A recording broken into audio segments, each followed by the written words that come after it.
Friends and family, I invite you to start making your way back to your seats. And you are welcome to continue to get coffee or pastries throughout the talk, but we do invite you to begin to take time and stay on the schedule, or else everything's going to get pushed back, and we're going to start eating into your dinner time. Back to our seats, and as we are getting ready to introduce Dr. John Bloom for our second session for today. Share a quick little personal story here. It was last semester where I had taken a class with Dr. Bloom. It was called Scientific Apologetics, and so much good information. Very dense, very detailed, but Dr. Bloom just has such a lively and fun way to keep you entertained as you're learning all this wonderful information. And so, by way of introduction, as you can see on the back of your program there, which be sure to have your pen or pencil handy to begin to take notes and do the fill in the blanks there, Dr. John Bloom holds not just one PhD, but two. How do you do that, Dr. Bloom? Do you say doctor? That's probably what we'll do. So, he holds a PhD in physics from Cornell University and a PhD in ancient Near Eastern studies from the Annenberg Research Institute. And now it's the Center for Judaic Studies of the University of Pennsylvania. He's the director of Biola's Masters of Science and Religion degree program and the former chair of the Chemistry, Physics, and Engineering department. So that means that you are like really smart and stuff. And so we're excited, we're ready to get trained up and dive deep. And so with all that said, please welcome up Dr. John Bloom.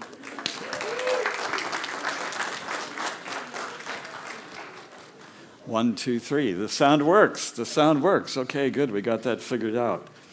So, well, welcome. It's kind of fun to be here.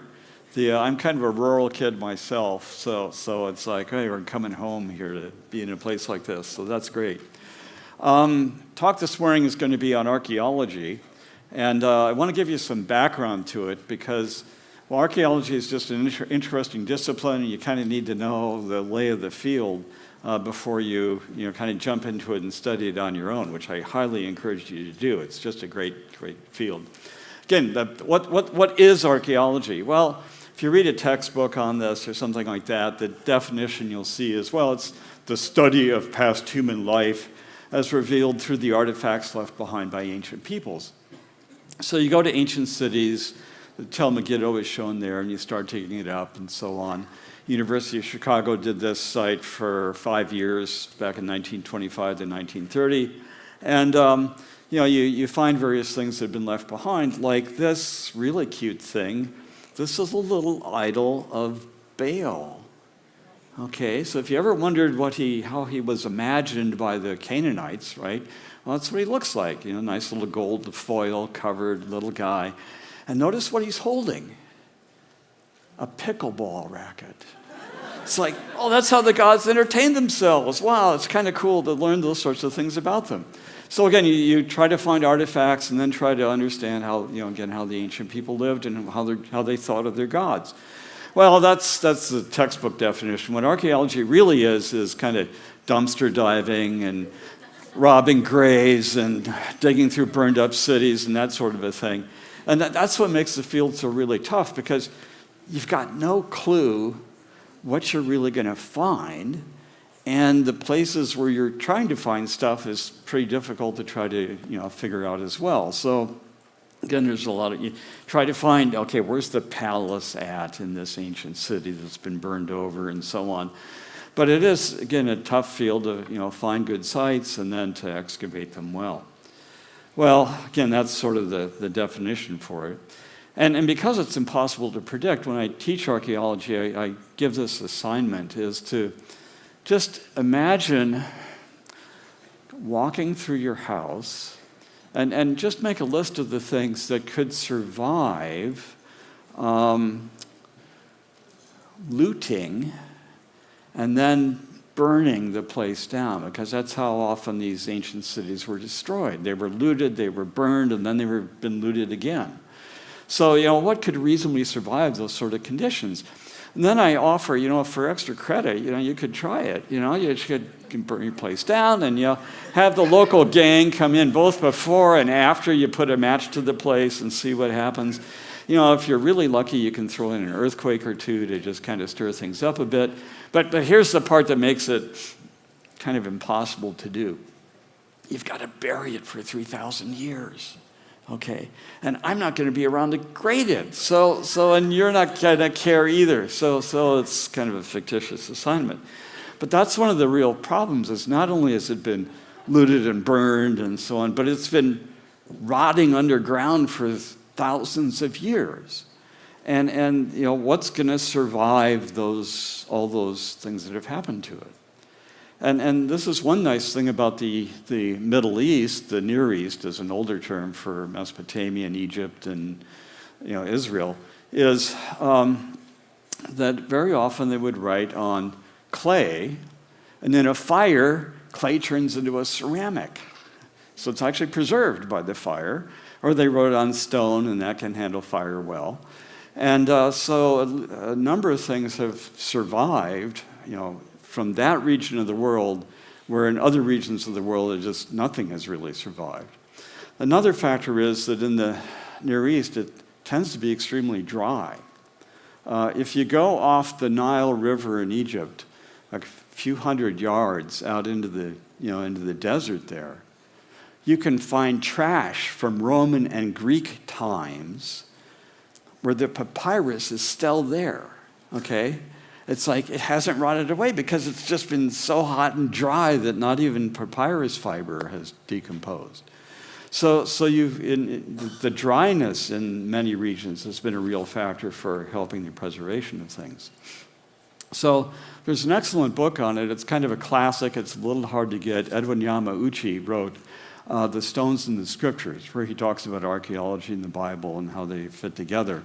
And he has a nice way of talking about this problem. He says, look, the dilemma is that only a fraction of a fraction of a fraction of the materials from the ancient world has actually survived and that we're aware of today. And one way that I imagine it is to think of the ancient past, say ancient Jerusalem, as like a 10,000-piece puzzle, okay? So we got 10,000-piece puzzle of all the original stuff, but wait, what actually survives that initial destruction and looting of those 10,000 pieces is maybe 100. Because they were really good at looting, okay? I mean, wow, let's take it all. So okay, that's the first fraction. But then the second fraction is okay, what survives 3,000 years of being buried? Well, maybe 10 pieces, okay. But then his third fraction, very important one, is, well, what fraction have we actually recovered and are we aware of? So this is where the archaeology comes in, right? Well, maybe there's like 3 pieces out of those 10,000 that we've actually dug up and analyzed and published and people are generally aware of. So the dilemma in the world of archaeology is this. What can you reasonably expect to find is, okay, let me be really clear. Nothing, okay? 0 out of 10,000 pieces. So this is why in the field of archaeology, it's kind of a mantra. It's written on everybody's t-shirt, absence of evidence is not evidence of absence. We don't have any evidence that something happened. Well, good. We don't have any evidence that something happened. But that doesn't prove that that attested event in some historical book did not happen. Okay, so that's the one dilemma with the field of archaeology is just absence of evidence. But that doesn't prove or say anything that the events actually did not occur. So, of course, you've all seen the movies, you live the dream, is that, no, it's not in some warehouse outside of Washington, D.C., okay. The dilemma in the real archaeology world is, this is a good day. I found some broken pottery. Yes, okay, wow, that's awesome. And you can do a lot in terms of dating and analyzing and so on the pottery. But that's the common result. So if you find anything more than this is where it really gets frustrating. If you find anything more than this, it's on the last day. You're closing up shop, you got your plane ticket for 8 a.m., you're flying out of Tel Aviv the next morning, and your student workers are like, yes, we're done, oh good. So they throw a pickaxe through the air, and it hits the ground over there and breaks open a sealed tomb that no one obviously ever saw before. You look through the hole and it's like, oh my stars, what do we do? Do we cover it over and assume nobody saw this and I hope to get money to come back next year and dig it out? Or no, I can't do that. So you just rip it open, do an emergency excavation on the thing, and okay, and got no sleep, or at least I made the plane. And so again, that's part of the dilemma. It's so weird you discover something under the worst of conditions. So why in the world do people do this stuff, right? I mean, why leave your comfortable classroom and go out into the field where things are pretty rough and pretty rugged?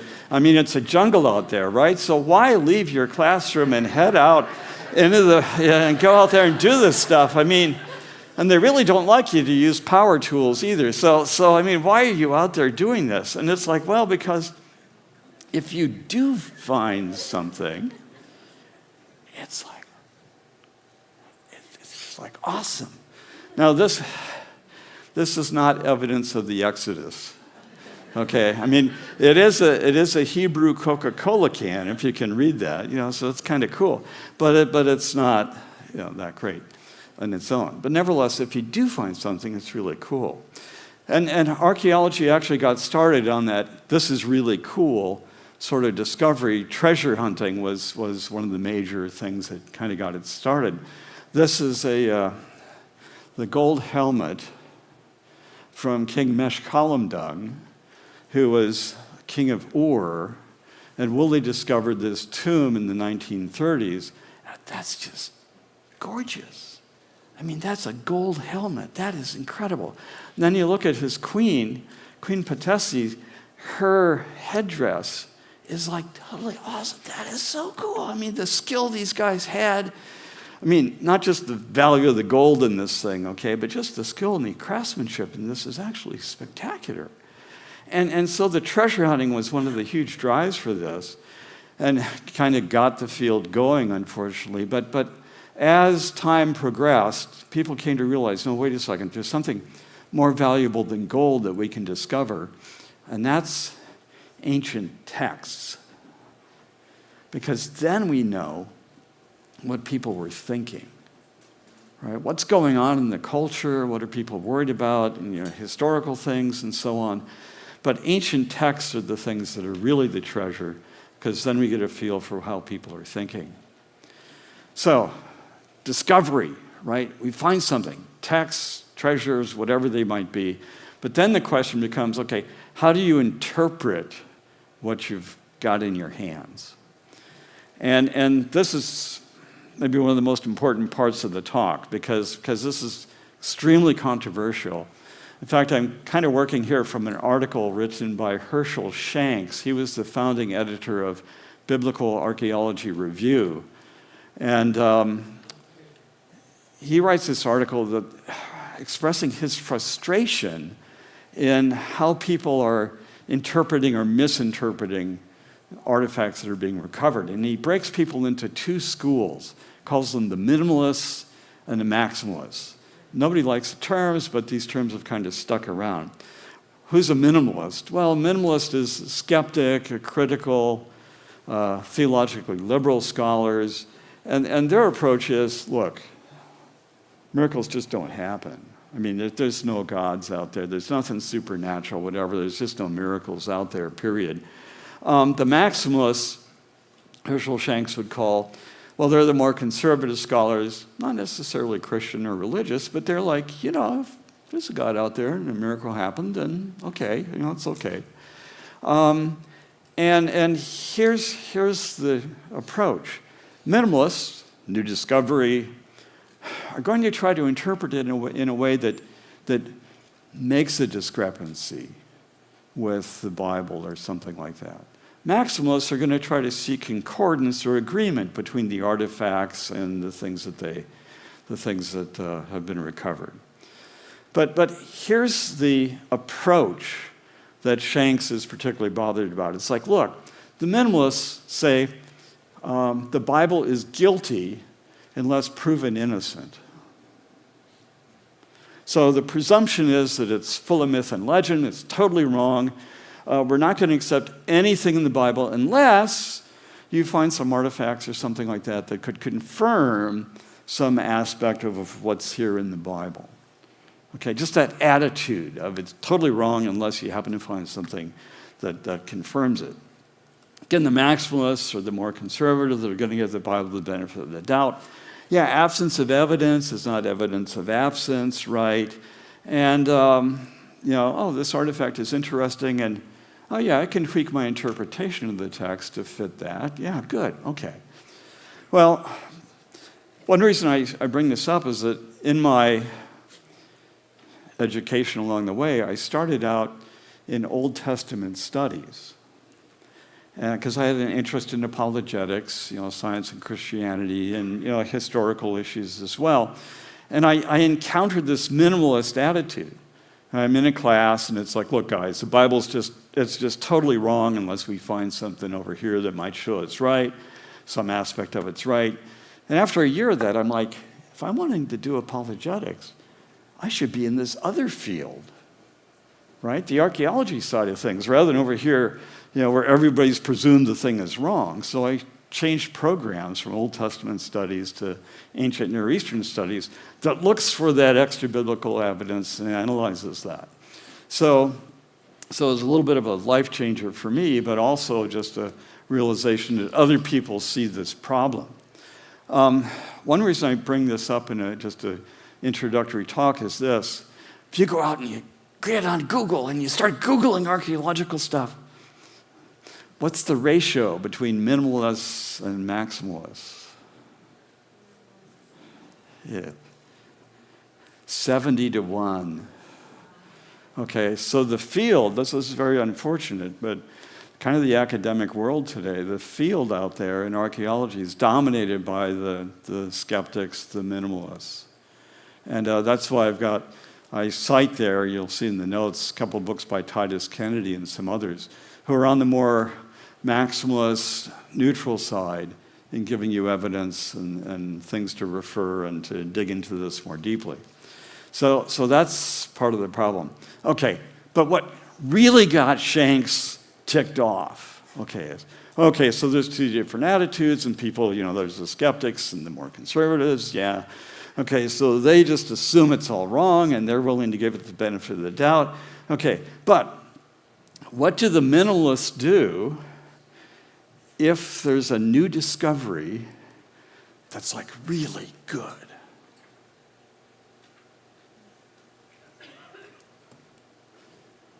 Oh, it must be a forgery.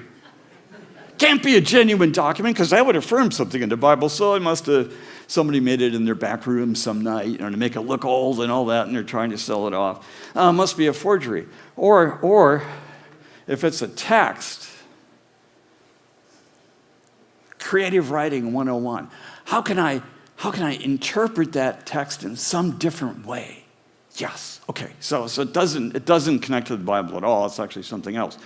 Or a really clever technique that Kathleen Kenyon did at Jericho. This destruction there at Jericho, it really fits with the description there in Joshua of what happened to the city and how it was looted and everything else. But it must have happened 150 years before Joshua was around. So she dated the destruction to a different time period. So it's like, so that's what got Shanks so mad, is that the evidence they will interpret away rather than acknowledge that, gee, there's actually something here that might actually confirm some aspect of the biblical text. So, man, if that's the field, why am I giving a talk on this? Well, because there is some fun stuff that archaeology can confirm. And again, the skeptics would grant this as well. Said, wow, it gives you a good sense for the general historical setting of the Bible. It fills in the cracks culturally and so on about what's going on in other nations and so on. And every once in a while you get these kind of cool things that show up where, hey, this guy's in the Bible. And this is a seal from King Hezekiah. So you might have heard of him. He's rather famous. And again, we've recovered these seals from him. Now, what exactly are these seals? They're little clay things, usually about the size of a dime. They're quite small, or a penny maybe. You guys use pennies anymore in the U.S.? It's like those funny things with Lincoln on them. Anyhow, okay, so the clay bulla is the fancy term for them. And this picture here kind of shows it's a papyrus document. It's been folded. It's been tied shut. Then there's been a dab of clay on it, wet clay put on it. Then you take your ring, or you might have worn it as a necklace, your signet ring, and you stamp the clay, let the clay dry, and now nobody can touch that document or edit it or change it without breaking that clay. Well, in a fire, what happens is the papyrus gets burned, but the clay gets heated. Heated clay turns into a ceramic. So what you'd think would get lost is actually preserved by the fire, and thus these things are fairly commonly recovered and found. And here's one that blew the scholar away who first kind of picked it up and read it. And you can all read Paleo-Hebrew, right? Prerequisite for the, yeah, right? Okay, after you memorize the New Testament and the Old Testament, then you learn these things. So, but this thing says, belonging to Baruch, the son of Neriah, the scribe. And the scholar holding this thing is like, hold on, don't drop this stupid thing. Ceramics break, right? If you drop them, that's a problem. But that's the dude who was the scribe for Jeremiah. Okay, so you're holding his driver's license, his ID card here, a stamp of it at least, of the guy who manually wrote the book of Jeremiah and then wrote it again because the king burned it, right? As well as obviously did other things as a scribe. So you get that close to some of the people that are there in the Bible. Again, I mentioned we found several Hezekiah seals now, and this is a recent discovery that's particularly cool. A few feet away from where that Hezekiah seal was found, in the same level, in a bakery region of the palace in Jerusalem, they found a Hezekiah seal, fine, but then they found this one. And it's broken, and you can all read Paleo-Hebrew, but I'll help you out just in case. This says belonging to Isaiah, the prophet. His ID card, or a copy of it. Now, the skeptic will say, yeah, it's broken off. See, you're kind of filling in the last part of his name. That part's trivial. There might have been 5 guys named Isaiah, who knows? But whatever the skeptic would do. But still, it's like, you're getting that close to these guys. So that's a cool aspect of what archaeology can do, is kind of affirm the historicity of these various people. Another thing that you can get, and again, skeptics will grant this sort of a thing, get information about specific events that really illuminate aspects of biblical history that you might not otherwise pick up. One of the things that's particularly cool is that King Ahab was a really powerful dude. Okay, you read about him and so on, and he and Elijah and all that. But you have Egypt and Mesopotamian documents that talk about, we had to go out and fight King Ahab, or he was an ally of ours in this particular battle. He had 1,000 chariots and so on. So it's like the northern kingdom was really powerful, again, in the time that they existed. And Judah was sort of a little bit of the backwoods at the time that Israel and Ahab were so powerful. So you get this sort of a nuance of who were big players, who weren't, and how significant they were. Can archaeology confirm any miracles? I'll take this question now rather than later in the afternoon, right? Here's the problem. What evidence is likely to survive from some kind of miracle?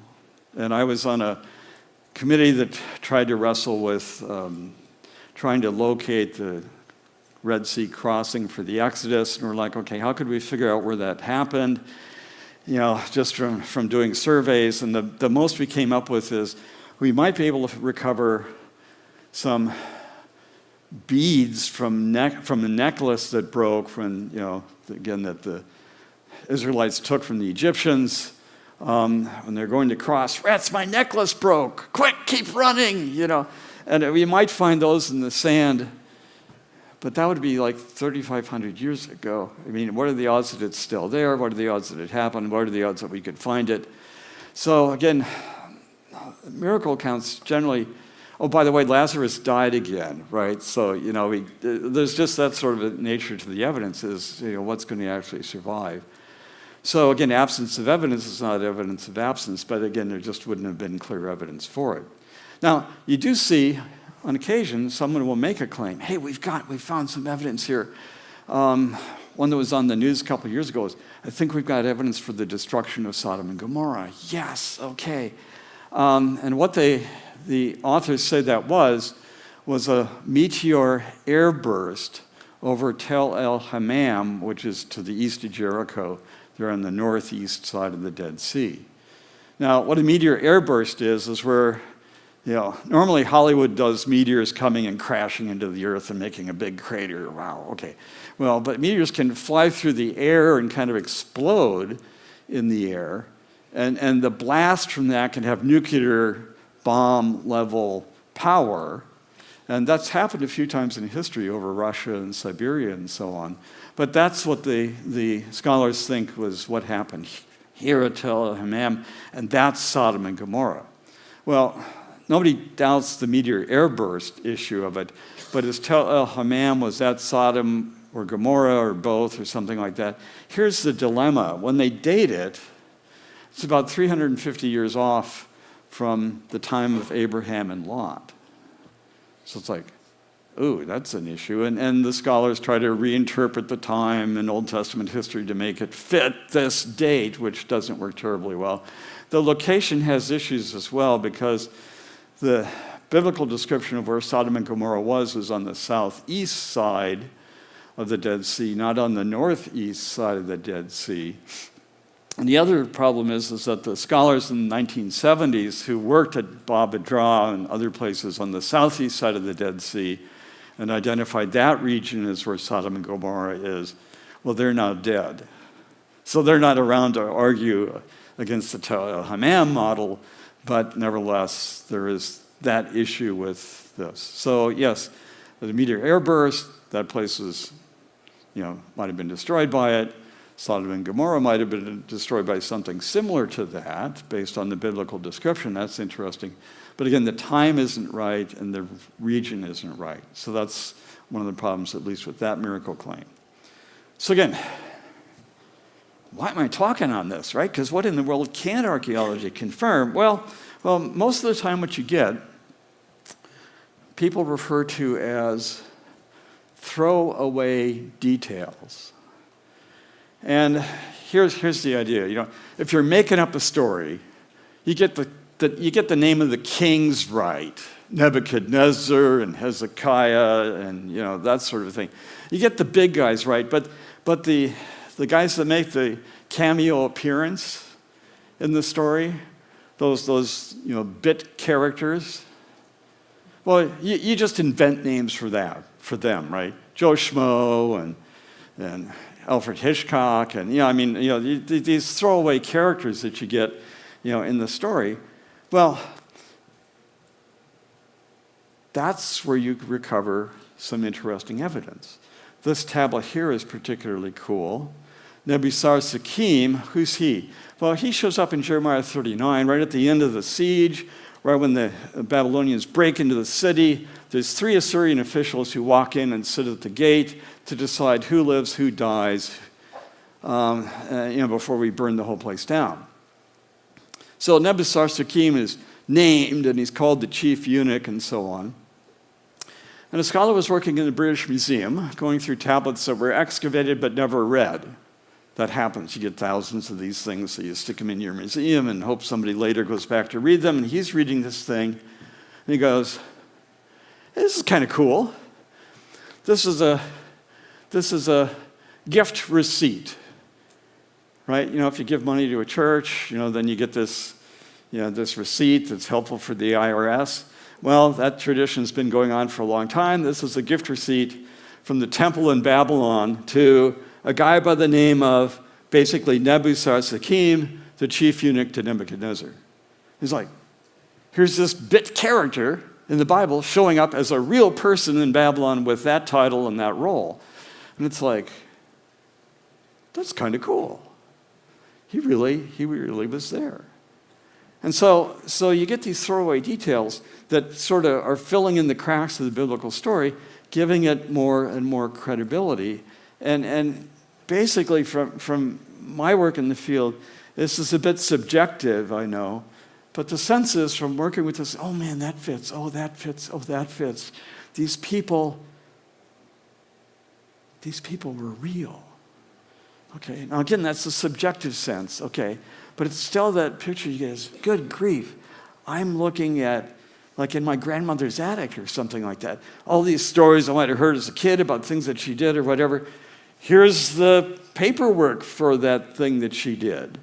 So it just gives that sense of, oh wow, this stuff really happened in the past. Now, for apologetics, I'd like to have something a little bit stronger than just, wow, this just sort of feels real. And here's where I can take the skeptical approach and work with that. Okay, so you presume the Bible's full of myth and legend, and everything in there is wrong, unless you can show it's right from some external source. Okay, good, I got that. But notice your assumption that it's all wrong. Now, given that we can only recover a fraction of a fraction of a fraction, what's the trend in what we do find? Oh, here's a puzzle piece, yay, and it shows the Bible's wrong. No, wait, it shows the Bible's right. Oh, that's interesting. Oh, here's another one. Oh, well, what's it show? Oh, it shows the Bible's right. So what's the trend in what we find is what I'll take a look at here in the remaining time that we have. So let's look at some things. And for my purposes here, I sort of like to start and stay with what's the classic stuff that even the skeptics have, rats, okay, kind of accepted. And skepticism, by the way, is not new. It's been around for centuries. It kind of started in the Enlightenment, if you're a European history buff, late middle 1700s, the skepticism in the scholarly community. And what's interesting, if you go back into those times, late 1700s, early 1800s, the skeptics then doubted that the Assyrian Empire ever existed. You go, what? Yeah, because the Greek and Roman records, which was the only ancient history that we had preserved into European history times, never talked about the Assyrians. Talked about the Babylonians and some others, but the Assyrians, who were they? So since we have no evidence of the Assyrian Empire, then when the Bible's talking about this, and they came and sacked Israel and all that, that's just all made up stories. Until archaeology got started in the early to mid 1800s. Laird is working in the area of Nineveh there in Iraq around 1846. He comes across this obelisk, okay, and you can go visit it at the British Museum. If you're careful, you can touch it. I didn't say that, if you take that off the record, but anyhow, you can at least go see it and take pictures of it behind plexiglass. This thing, when it was deciphered, is talking about Shalmaneser III, one of the kings of Assyria, and what he did on a campaign into Syria and Israel and so on, around 841 BC.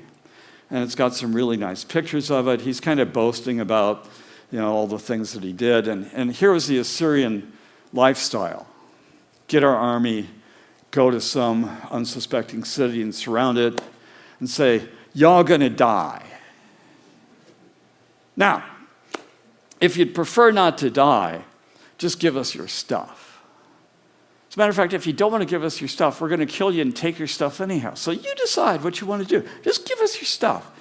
So these are 20 scenes where he's gone to various, regions and cities and surrounded them and taken their stuff. It's called tribute, just to be fancy, but it's basically that sort of a highway robbery, if you will.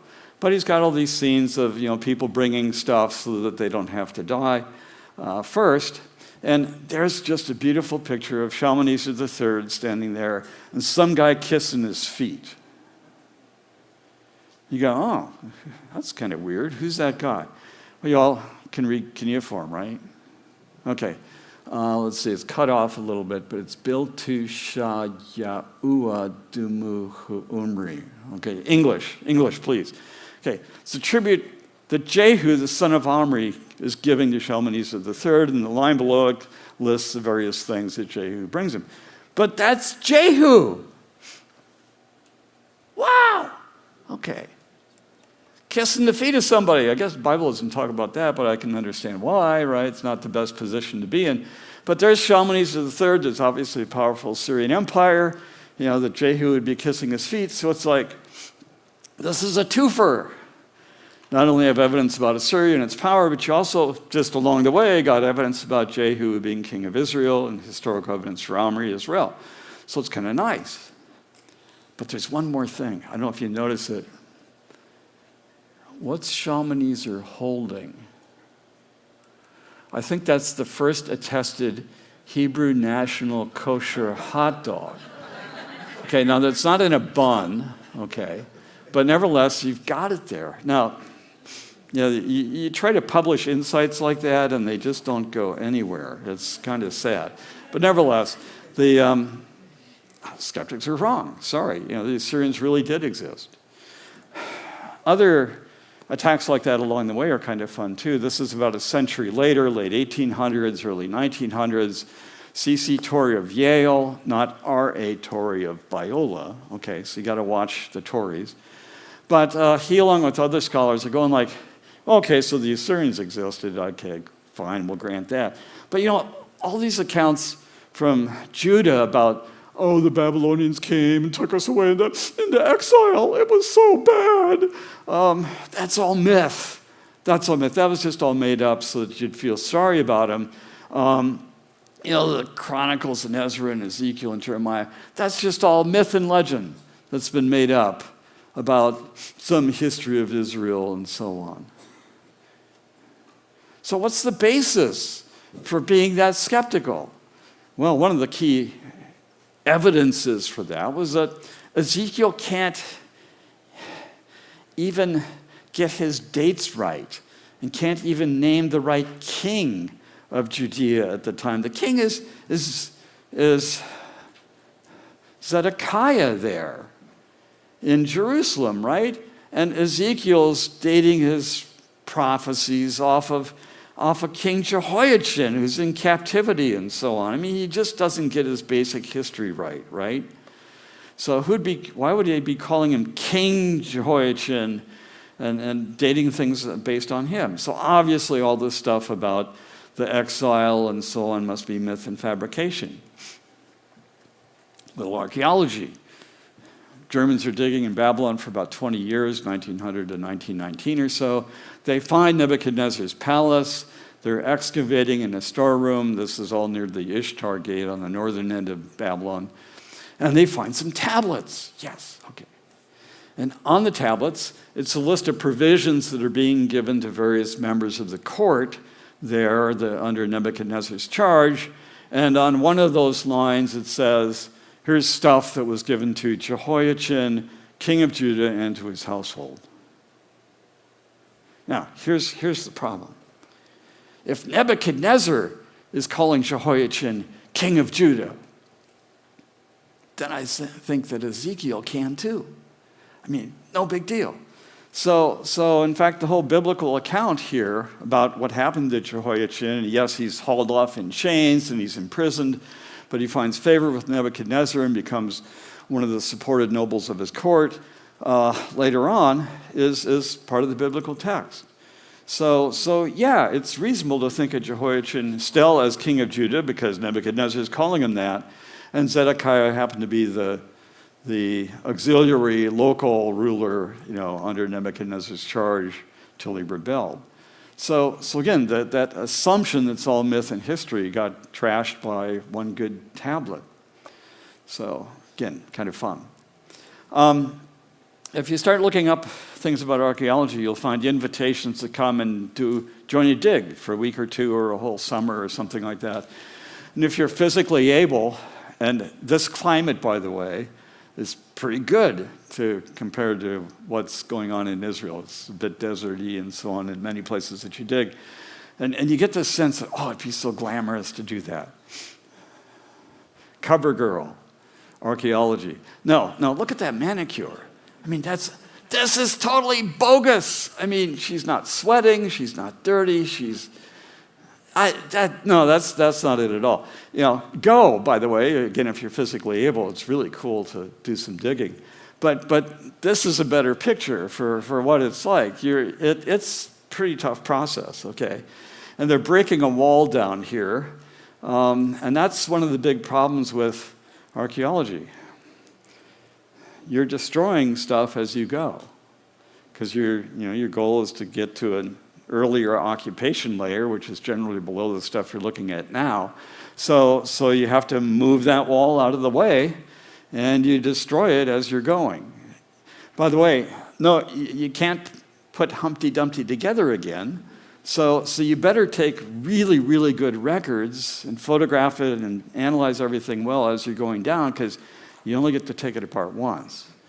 And that's one of the big problems in the field is you got to do this right. You have to do this carefully, because once you've moved it, once you've broken the wall down to get it out of the way, you can't go, hey, 2 weeks ago when we were up here, sorry, no one remembers that. So that's one of the problems, if you will, in the field of archaeology is it's destructive. You only get to take it apart once. Record what you're doing well, and make sure you publish it so that other people know what you've done. Well, they were destroying a wall at Tel Dan and took a break because you usually work from like 7 a.m. till noon, and it gets too hot, so you have the afternoon off.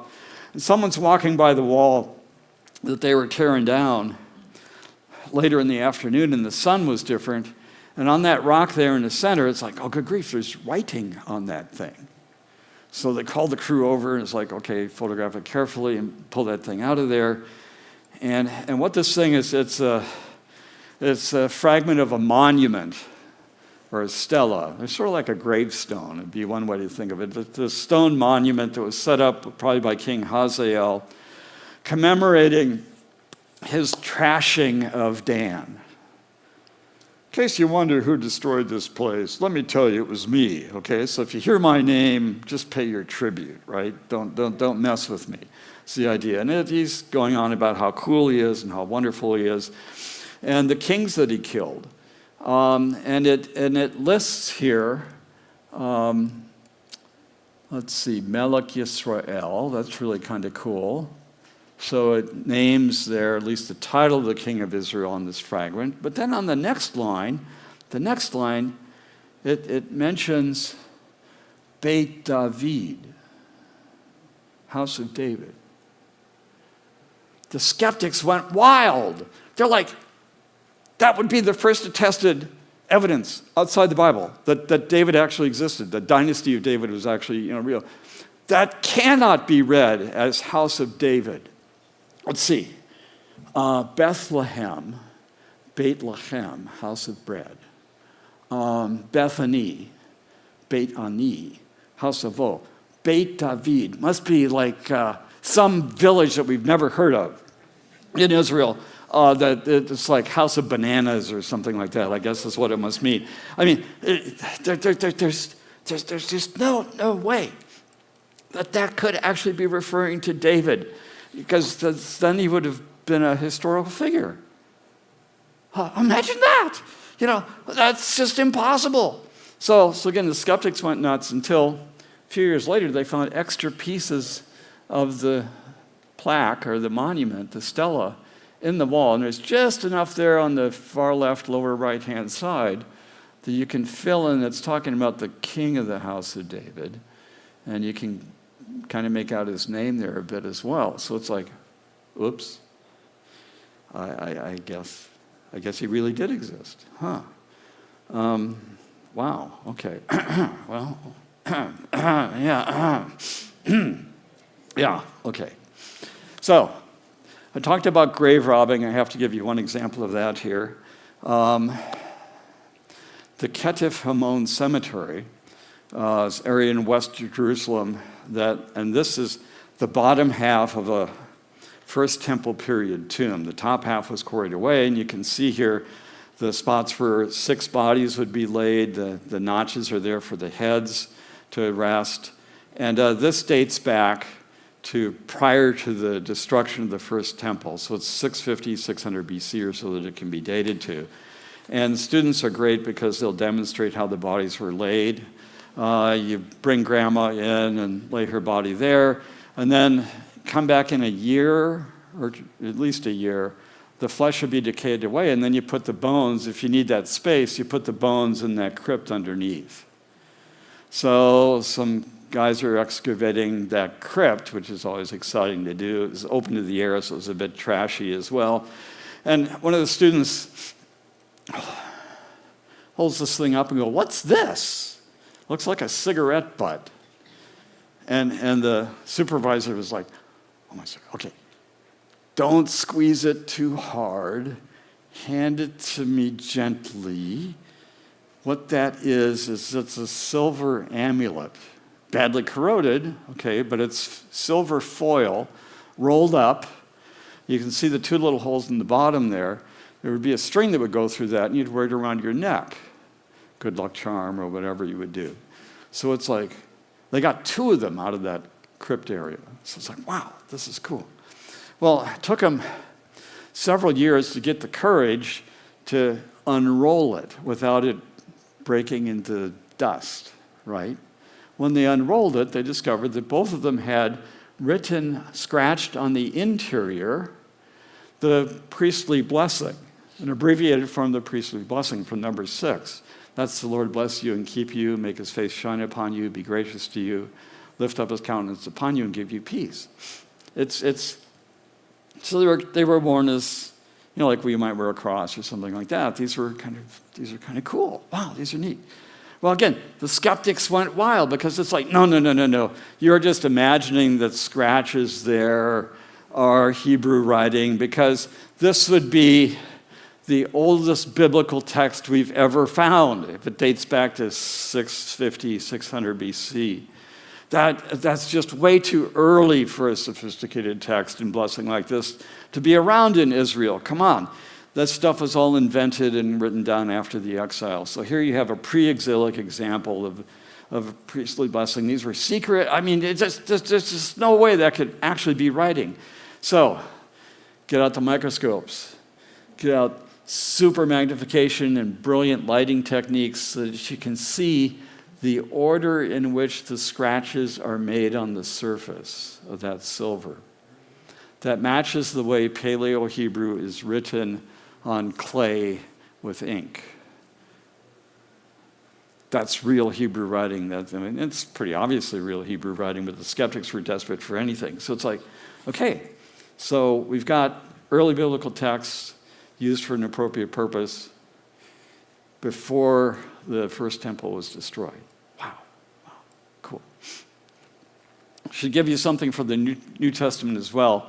And here, one of the key archaeological discoveries relates to the Gospel of John.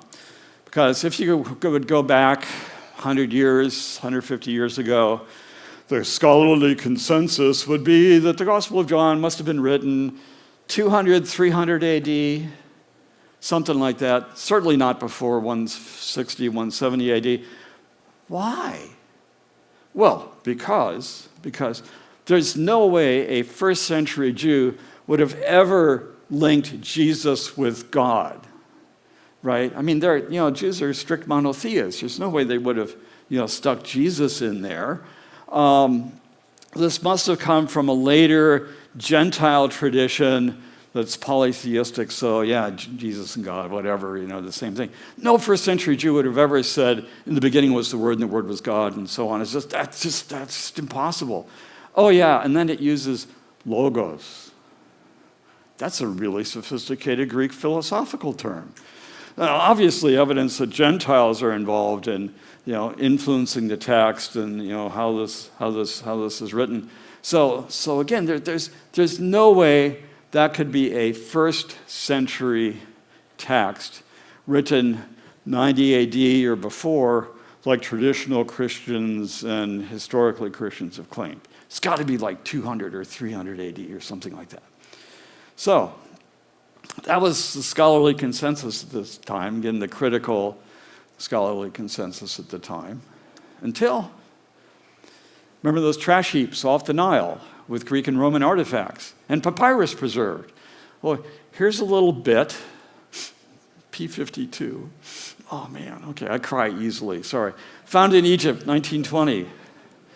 You can all read Greek right after you memorize the New Testament and the Old Testament and so on. Then you learn the New Testament in Greek. Why not? So anyhow.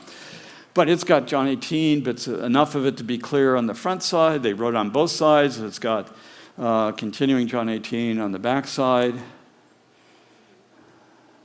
So what's the date of this thing? Well, from the handwriting, which changed from generation to generation, you can date by handwriting to within plus or minus 20 years or so. This dates to about 125 AD. Way, way, way before that earliest imaginable date that the Bauer School in Tübingen would have possibly allowed for it. In fact, this is one of the archaeological things that has pushed all of the Gospels, since John is the last one that was written, everyone grants that, down into the first century, earlier first century as well. So one good papyrus fragment. Well, why is this so significant? Well, it was Gospel of John, church tradition, was written by the Apostle John at the end of his life, when he was in Ephesus, around 90 AD at the latest for that. So it's like, good grief, this is in Egypt. within like 30 years of when the latest data might have been written. So clearly this was getting around, clearly it was accepted, and it's that early. So again, all the other Gospels then must be early as well. So there's a major shift in New Testament scholarship based on, again, one good fraction of a fraction of a fraction that happened to survive that we could recover. Well, let me close here by just kind of raising this question, because this is one that I think about with that nitro coffee sometimes. Is, man, if I could pick, some piece of evidence from archaeology that would confirm the Bible, what would I want it to be, right? What could it do? What could I do? Well, I'm an Old Testament guy, so I would answer this question by saying, give me a manuscript of the book of Deuteronomy that carbon dates to 1400 BC and is signed by Joshua. Yes, that would be like awesome. Okay, well, as cool as that would be, and that's one of the problems in archaeology. You can't pick what you find, right? But I think we've actually got something better than the book of Deuteronomy from 1400 BC or something like that. We've got the Dead Sea Scrolls. Everyone's heard of them, of course. And again, they're incredibly famous, and virtually everyone says this is the greatest find in the archaeology in the 20th century. And the stories behind it are kind of fun. Some Bedouin shepherd boys are trying to find a goat that got away, so they're throwing rocks in caves as they're going up this valley, and they throw a rock in this one cave, and they hear a pot break. Whoa, maybe there's gold in there or something. So they decide to come back later. One kid sneaks back before the others and goes in, and there's pots in there, but there's just these stupid leather scrolls. So they take him back to the camp, and one of the stories says that they were almost made into shoes or sandals because the leather was that well preserved, okay? They didn't have any idea how old the things really were either. One of those 7 scrolls, though, is spectacular because it was essentially intact. And a lot of people will grant this is the greatest discovery of the 20th century, if not all archaeology, but it's certainly the 20th century. It's called the Great Scroll of Isaiah. And this is a picture of it. You can see the gumminess, the blackness there from it being handled and unrolled. It was stealth sewn together. It was all one piece. It's the whole book of Isaiah. There's no break between chapters 39 and 40, as liberals would like there to be. It's the whole book of Isaiah. It's a beautiful copy. A lot of scholars think that this thing came from the temple in Jerusalem when the priesthood split and Qumran community formed, because it's that good. Okay, it's better than the average Qumran text that they would copy themselves. So again, once people discover these things, the skeptics are like, oh, this is going to be great. It's obviously pretty old. So what this is going to show us is how the myth and legends grew within the book of Isaiah and the other biblical texts that are there over time, right? Because they're all fish stories, the fish keeps getting bigger and, all this sort of thing is happening. So this is going to be great to compare this Isaiah scroll with the oldest Hebrew documents that we currently have, which were about 1000 AD or so, Codex Aleppo, Codex Leningradensis. So they crack the scrolls open, they start looking at it, and you go, oh, rats. These things are virtually the same. In fact, Isaiah 53, 166 words in the chapter, there's only 17 letters that are different in Isaiah 53, and 10 of them are just a spelling variant. Do you put the vowel in or not? Doesn't change the meaning of the word at all. Oh, and there's 4 stylistic changes in terms of how you might write it, the letter you might use. It's like, the only thing that you can write a journal article about is that in verse 11, noon, the Hebrew word for light, is in the Qumran text, but not in the later codices. Wow. But wait. The Dead Sea Scroll actually is a clearer rendering of the verse, a clearer understanding of the verse with light in it. So it's like, okay, well, that doesn't help that much either. Well, what is the date for this thing?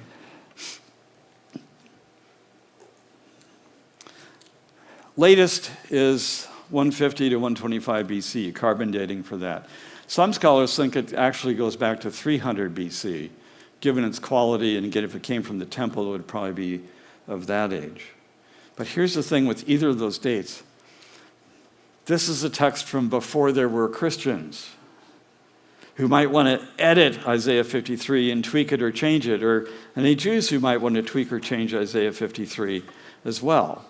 So it's like, oh, okay, wow, we've got something here from before Christians. That's interesting. Well, what is Isaiah 53? If you're not familiar with it, it's a really incredible passage because it's talking about the suffering servant whom God's going to send.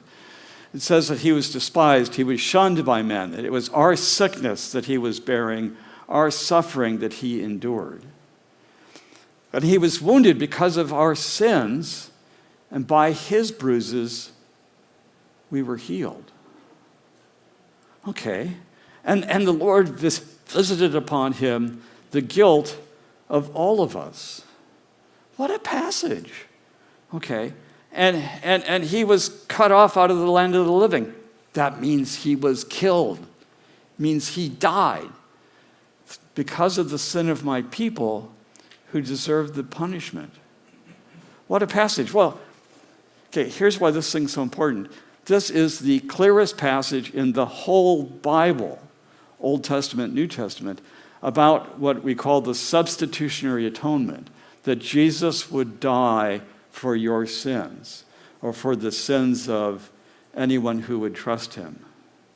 This is the clearest passage in that. Whenever the New Testament talks about the substitutionary atonement, they're generally referring back and quoting from Isaiah 53. We've got that passage from well before the time that Jesus was here. Oh, it continues. It says, okay, so he's made himself an offering for guilt or sin. And after that, he sees offspring and he has a long life. Okay, so how do you die and have a long life? Maybe that's a resurrection or something? I don't know. But, and through him that the Lord's purpose might prosper. Again, my righteous servant makes the many righteous because it's their punishment he bears. Assuredly then, I'll give him the many as his portion. He'll receive the multitude as a spoil because he exposed himself to death and was numbered among the sinners. Again, the clearest passage about the most important doctrine in the Christian faith is that Jesus would be dying for our sins. And by the way, I'm quoting from the Jewish Publication Society translation. This chapter is not read in synagogues. And I think you can kind of see why. Because you just ask, what person in history was despised and rejected, who then suffered horribly? I mean, and then was killed, right? I mean, who else, what other Jew in history ever faced that, whoever could possibly fit that description of what's being given there in Isaiah 53? There's just nobody else that fits. And again, Isaiah 53 is a prediction about the suffering servant who is going to come and die for the sin of the people. And that's part of the power of this. It's not like Jesus showed up on Palm Sunday morning saying, hey dudes, here I am, yoo-hoo, I'm your Messiah. There's been this culture prepared for centuries to expect this suffering servant to come and to die on their behalf. So when John the Baptist says, look, the Lamb of God, who's taking away the sin of the world, everybody knew what he's talking about. That this is that suffering servant who's come. And here we have the text of that prediction that shaped the culture for centuries, almost 200 years before it's fulfilled. So nobody went back and tampered with it or edited it to make Jesus' life fit the prophecy or something like that. We've got the prophecy from long before Jesus was actually here. So again, to kind of wrap up here, so what is kind of the ultimate goal of biblical archaeology? Well, you can spend years learning fun facts about ancient history and that kind of a thing that makes it kind of fun. But for me, it kind of boils down to, wait, just how reliable is the Bible? Because, if there's a God behind it, then if he's trustworthy, then I would think the Bible would be trustworthy as well. And that all backs up to, well, wait, is this story that's told about someone coming and dying for my sin and so on, is that real? Now there's limits to what archaeology can do, though. And again, Craig Hazen mentioned this earlier. There's incredible evidence. It's not archaeological artifacts on that side to it, but there is great evidence that the tomb is empty, but it's a little bit of a different category in that regard. And no, archaeology doesn't give us evidence that's as clear as what Thomas had, for example. Stick your hand in my side, right, and here in my wounds. Don't be disbelieving, but believing. No, we don't have evidence that's that strong. But like I said, what's the trend in the evidence that we find? Just a fraction of a fraction of a fraction. Oh, we find a new puzzle piece. Good grief. Like a seal from Isaiah the prophet. Good grief. We find a monument set up that mentions the king of Judah, otherwise known as House of David, right? It's like, the trend in what we find, in what fraction that we get, keeps making a clearer and clearer picture that at the end of the day, I go, whatever I want to believe takes some level of trust. I think it takes less faith, in that blind faith sense, to trust that Jesus really came and did what the scriptures said that he did, than to be a skeptic anymore. So it's that trend in the evidence that is faith affirming in that sense that I can really believe this thing. Thank you. And why don't we pray here and close?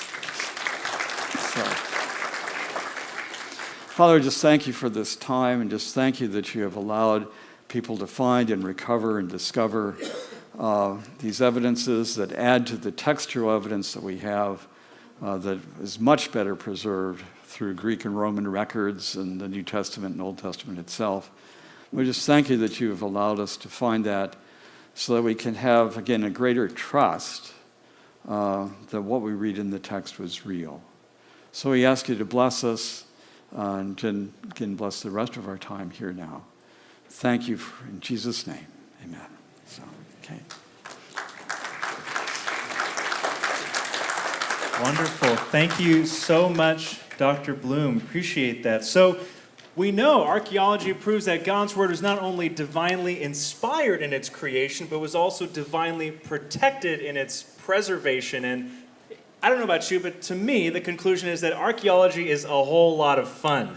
Not the cover girl type of archaeology, but the getting into the dirt. I remember my time in Jerusalem, spending time with Dr. Shimon Gibson, doing some post-archaeological work, and just the amount of evidence that is yet to come to light, that is still being worked on and archived and getting into publication. All this takes quite the process. Well, anyways, for the next hour, we're going to take a lunch break. You're invited to find somewhere nearby to go enjoy a meal, and then be sure to come on back at 1 o'clock. We've got lots of really great questions that have come in. You can still submit your questions, talk it over with your friends. And also, one last thing, be sure to maybe invite some friends to join us for the latter half of the conference. So with that said, God bless you. We'll see you at 1 o'clock.